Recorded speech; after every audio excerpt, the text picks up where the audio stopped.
ninguém soube a confirmar e continuamos nisto, não é? Quando é que é o dia da mãe? O dia da mãe É todos os dias. É o primeiro domingo do mês de maio. De maio. Sendo que antigamente, e ainda há pessoas que festejam, no dia 8 de dezembro. 8 de dezembro, perdão. Antigamente, lembro-me perfeitamente, não é do meu tempo, mas Ricardo Google contaram Ricardo Google Couto é sim. que se festejava a 8 de dezembro. Em algumas famílias ainda se festeja o dia da mãe a 8 de dezembro. Aliás, a minha sempre me disse, não, continua a ser 8 de dezembro. E depois chega a maio. Bem. Mas depois de maio também. Claro. Espetinha. Ora bom, estamos Não posso encostar, não posso. Mas para ser mãe é preciso passar por um determinado período, período esse que tem a ver com génios, com chupeta. Com a doutora Clementina. Agora faz assim. Clementina. Clementina Almeida. Viva, como está? Tudo bem? Olá. Ótimo. Tudo bem? Tudo ótimo. Foi ótimo. Estou aquele meu plano imaginário de sonho idílico. Exato, mais um plano da fantasia. Tirei, esquece de não Sem chorar.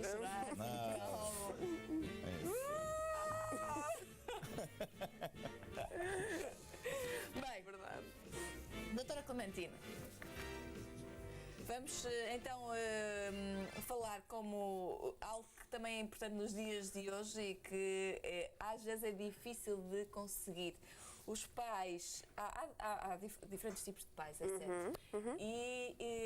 E são os pais que influenciam a dependência ou independência das crianças. Exatamente. Ou seja, apesar de ser uma fase de desenvolvimento e fazer parte de um longo período que alguns só atingem depois dos 40 ou coisa assim. Isto é como consigo. A verdade é que desde bebês nós... Tão bem. Mas serve para os dois, atenção. Mas alguém disse que só servia para os homens. Bom. És bastante contente. É geral, não. Até porque alguma dependência também faz bem e é importante para a sobrevivência, não é? Portanto, a verdade é que desde cedo nós podemos ajudar os bebês a tornarem-se um pouco mais independentes e isso significa um sentimento de confiança, de autoestima, de mestria, ou seja, é tudo muito bom no sentido do bem-estar futuro daquela criança e daquele adulto, não é? Significa então que muitas vezes nós tentamos fazer tudo pelas crianças e assumimos que elas não têm capacidade de escolha nem capacidade de vontade própria e muitas vezes acabamos por torná-las mais dependentes do que aquilo que seria desejável, não é? E vemos isso, por exemplo, quando as mães deixam os bebês na escolinha, quando deixam na creche, não tanto porque é normal. Quando acordam, quando ficam ou não com outras pessoas. Eu acho, contra mim falo, mas acho que somos mesmo nós que muitas vezes encolhemos essa capacidade. Cortamos as asas, não é? A ideia de às vezes proteger com a melhor das intenções é que quanto mais apertamos, menos as asinhas se tornam capazes de voar, não é? E é importante não deixar a criança completamente livre e tendo em consideração no primeiro ano todos os perigos que devem ser afastados do meio onde ela se move, é importante irmos fazendo com que a criança se sinta valorizada nos seus pensamentos, ou seja, de algum modo estimular muito a curiosidade, o pensamento científico, pensamento científico no sentido de experimentar, de fazer coisas, de ver o que é que acontece, de ser capaz de produzir algum tipo de saber e de insight sobre os acontecimentos à volta. Muitas vezes, quando não criamos este tipo de ambiente, quer em casa, quer nos infantários, em que está tudo muito pré-determinado, o que é que a criança tem que fazer, como é que tem que fazer e os passos que deve seguir, acaba por se tornar um ambiente demasiado institucionalizado para a aprendizagem, não é? E nada favorável à criatividade e, no fundo, ao desenvolvimento completo desse ser. Então, o que é que nós podemos fazer? Logo desde pequeninos nós podemos... Claro que nos primeiros meses o bebê é altamente dependente, não é?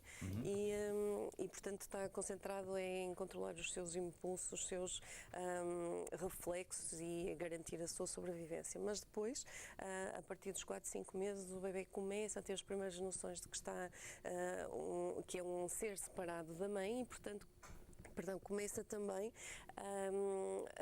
gostar da sua independência e reconhecer-se como um ser. Então, desde pequenininhos, nós podemos também ajudá-los nesse sentido. Temos algumas imagens, penso eu, de bebês ajudarem nas tarefas de casa, que é uma das coisas que pode ser perfeitamente pedida a colaboração dos bebês.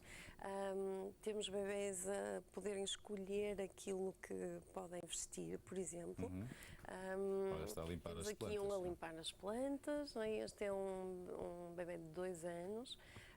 Temos a seguir um a descascar ovos, ou seja, coisas simples que nós podemos permitir que a criança colabore no dia a dia, ou seja, não só brinquedos, mas coisas do dia a dia para que a criança sinta que sabe fazer. Um descascador que não traz qualquer tipo de perigo para tirar a casca à batata doce. Tirar a casca à batata doce, as cenouras, por aí fora. Limpar o chão. Aí está. A esfregona pode ser uma coisa interessante. Mesmo o facto de arrumarem os brinquedos que tiveram a brincar. Exatamente, colocar roupas no local, colocar os sapatos, lixo, ou seja, aprender. No cesto da roupa suja. Exatamente, esse tipo de coisas são coisas que devem ser permitidas às crianças, não só para participar e para, no fundo, transmitirmos também uma comunicação de cooperação e de conjunto e não uma coisa de imposição, mesmo quando às vezes as mamães preferem, por exemplo, escolher a roupa e pronto, é isto que vais vestir e já está. Nós, por exemplo, sabemos que em algumas alturas os bebês adoram repetir, não é? Já falamos disso, das historinhas, de ler 500 vezes a mesma história.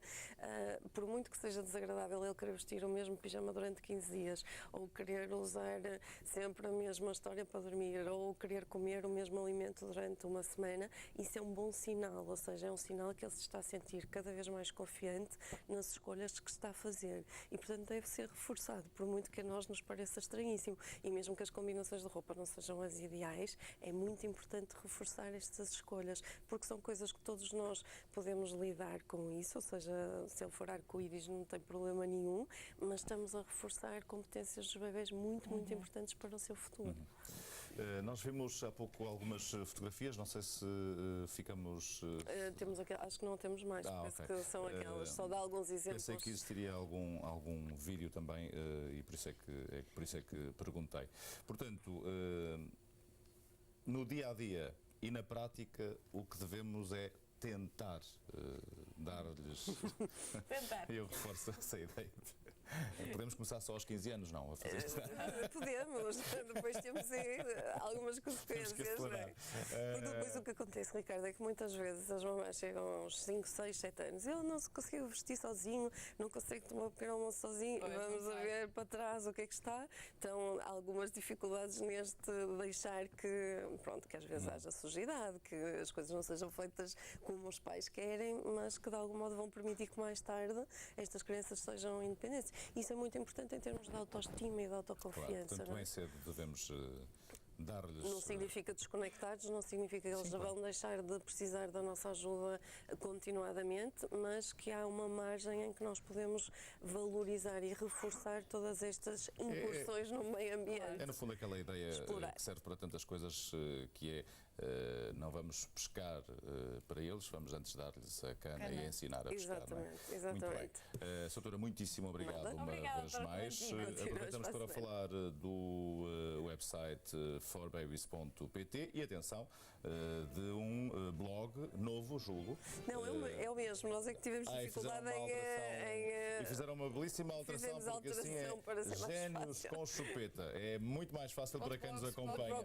É isso mesmo, www.genioscomchupeta.blogspot.pt.